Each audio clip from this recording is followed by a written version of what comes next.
What's good, guys? LM7 here, back again with another review. This time we're looking at another 2024 set, the Imperial Star Destroyer. Alright, so, a little different than the other ones. We kind of went back in time a little bit, and we're back to a 25th anniversary set. So you get an exclusive minifigure, you get a fantastic set, and your box design is that blue chrome color. So, ages 10 plus, 75,394. The Star Destroyer has 1,555 pieces. It is $159.99 in the US and $209.99 in Canada.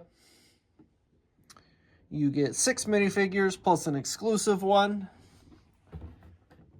And then if we take a look at the back of the box, you can see some of our features that we will obviously look at. And like most Star Destroyers, obviously it opens up.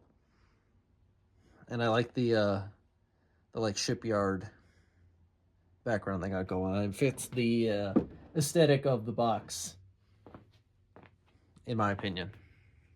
So, 160, 1,550 pieces. That's a great deal compared to some of the sets we've seen in 2025, right? We take no shots.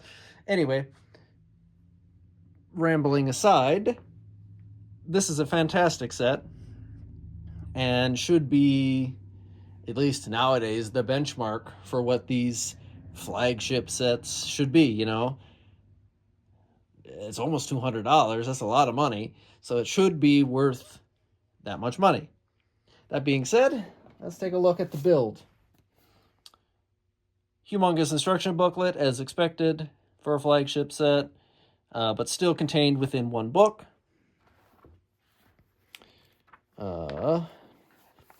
Like they do with some sets with minifigures, you have Darth Vader walking along the bottom through your set to show you where you are. I liked that edition.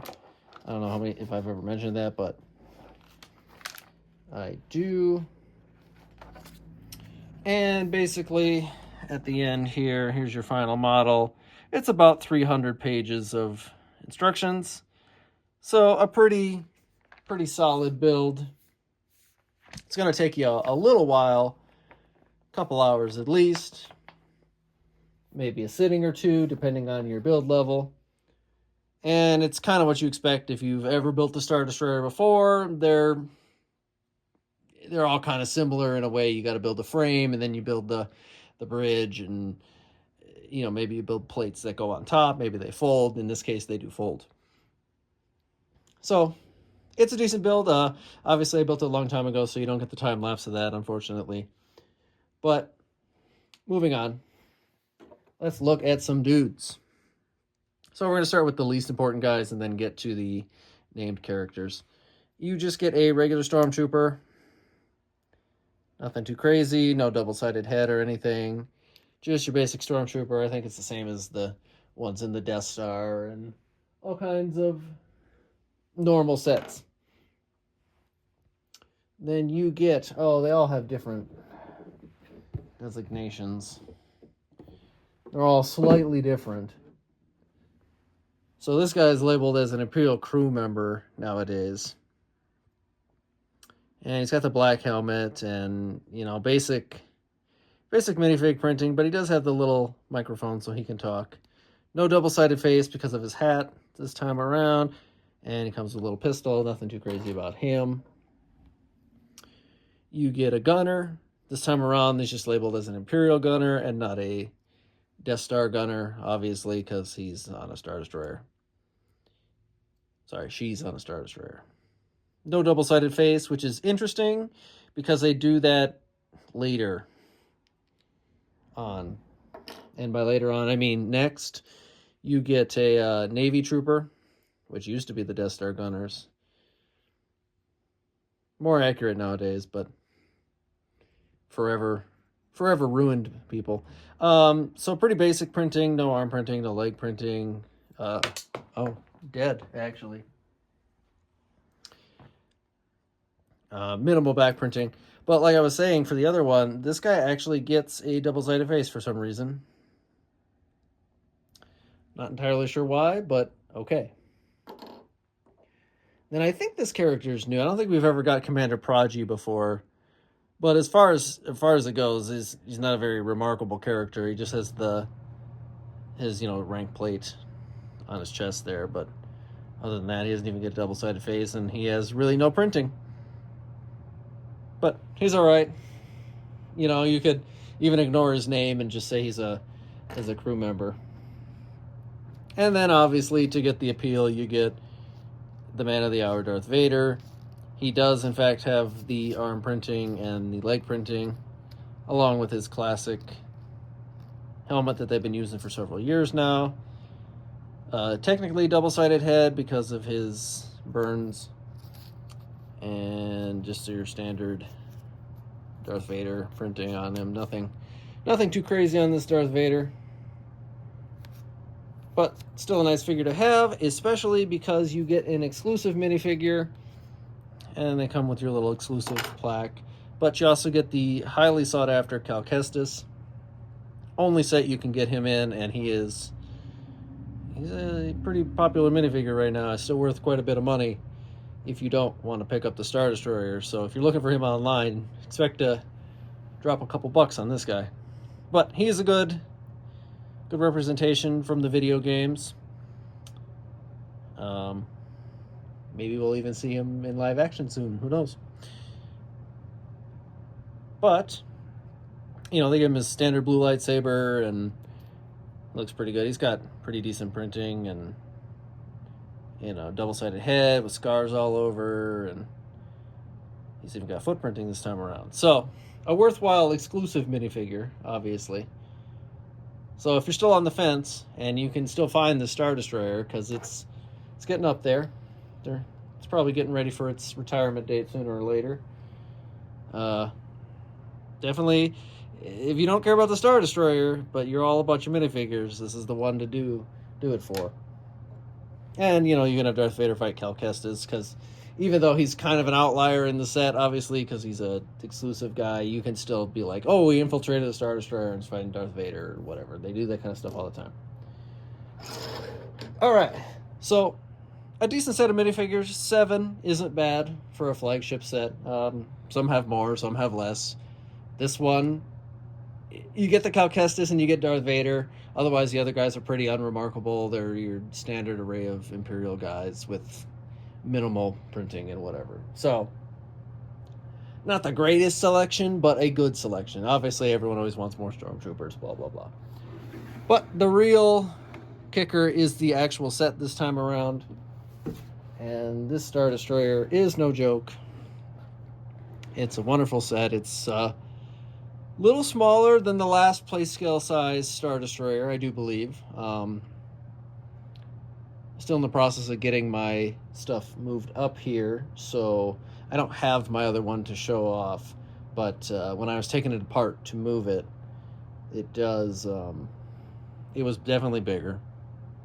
Obviously it in one spot and the other, and just remembering, but it definitely is a bigger set. But this one has a good chunk of pieces. We're over the 1,500 mark, so no slouch on piece count. Talking about you, Turbo Tank. Anyway, to start off, let us do everyone's favorite feature, and they kept it around. So you open these little flaps, and you lift this up, and it has a nice handle. Very sturdy. My fingers are a little big, as I've said several times in the past. So the handle is a little small for me, but it's nothing that's like, it's not going to ruin the set or anything. So a good grasp. You use 2 fingers. Kids, it might be a little heavy. So you might have to use, if you could fit 4 fingers, maybe, I don't know. I can't, but otherwise, if you don't want to use a handle, you can just pick it up by the bottom. It's a very solid set, so nothing too crazy to worry about there. It doesn't have any, it doesn't fall apart or anything.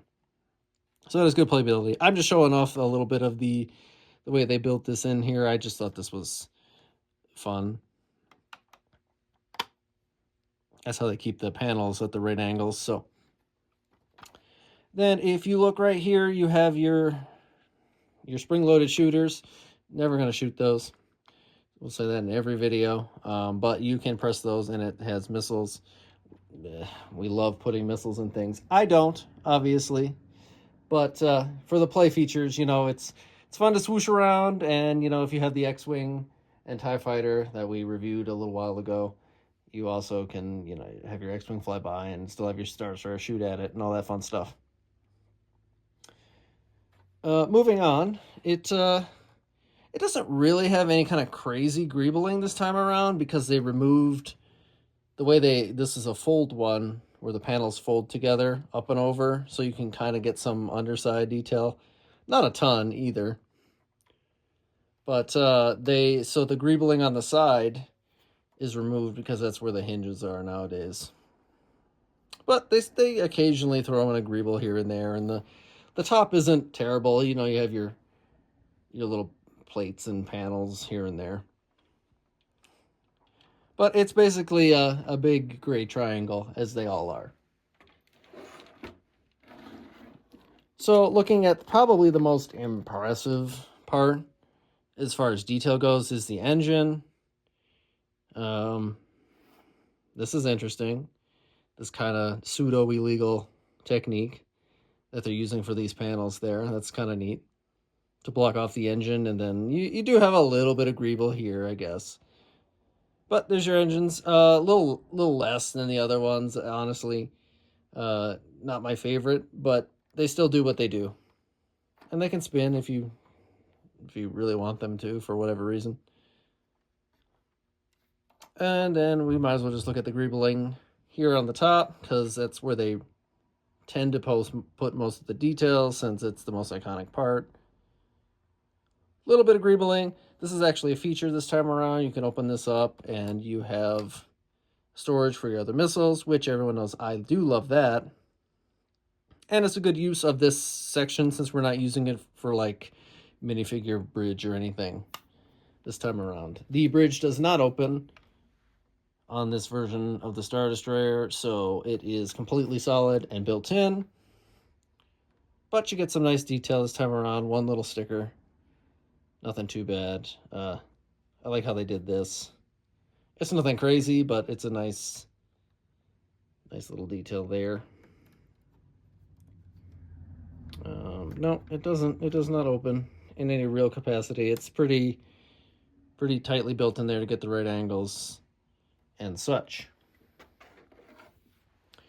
Okay, so we've seen the detail and we've seen a couple features. What else does it do? So I like this one personally. These little wedge plates you have here, if you press them, there's some Technic and stuff on the inside, and it moves all your turrets around, moves all four at the same time, so you don't have to spin them all yourself, which is nice. All of the bigger ones and older ones, you know, they're all on the little turntables, and you got to build each one tediously, and then you got to line them all up meticulously and blah, blah, blah. That's just a me thing because I display my sets. So, but this time around, you just pull the thing, pull this little piece back here or push it in, and you can rotate your things, and it does it on both sides. Very good. All right. So you can obviously go on the inside. There's nothing special about this piece. It just sits on top like they've been doing for a while now. It's pretty hefty. A good chunk of pieces. You can see the stand is a pretty prominent thing, and if you go like this, you can it's not connect. I was gonna say unconnect, but disconnect. It's not actually connected. It's just hanging on there by weight, but you can open these up and unfold it and get on the inside of your Star Destroyer. And you got plenty of space to put your minifigures. It's a little interesting looking, you know, it's a weird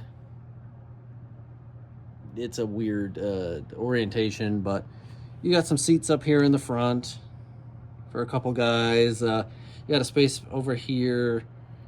You got a little hollow table down here. You got some schematics and stuff going on over here in the back. And then on the other side, you have a little desk with a panel and a chair and a little mug. So, you know, assumedly for Commander Prodigy to slack off and do nothing until Darth Vader's around and get caught. And you have a couple crates over here. Nothing too crazy, I don't think. There's something in them. Oh, just some binoculars, and I put the spare Darth Vader hilt in there. The other one has some thermal detonators. And they give you a tiny, tiny baby mouse droid. And I just put it in there on a random stud, just so we don't lose them. But you definitely have your little array of play features. Definitely can spend a good chunk on the inside. And you got these little sticker details here for some paneling. Not the greatest, but not the worst. And it helps keep the frame a little more sturdy, which is always a good thing. And you know, you got this little compartment here you can open with the syringe in it, and you got a little guns rack back here. So plenty of stuff to do on the inside. And to finish that up, you just fold it up and over, and it just locks into place. And then this part just goes over the handle, and it all sits nicely together. And that will do it for the Star Destroyer. A wonderful flagship set, and I'm surprised they did such a good set and then released two great Clone Wars sets that could have had also this top tier potential and be worth it and be praised, and here we are, and they're all not great. Anyway, if you want this set, better hurry up, because it's getting towards the end of its life cycle, I do believe. And obviously the Cal Kestis is a high commodity if that's something you collect. Decent minifigures, fun build, you know, a good chunk of pieces to your price, and a lot of playability. Makes for a good set, and this should just be the standard, and that's really what I have to say on that topic. With that, let me know what you guys think, and I'll see you guys next time.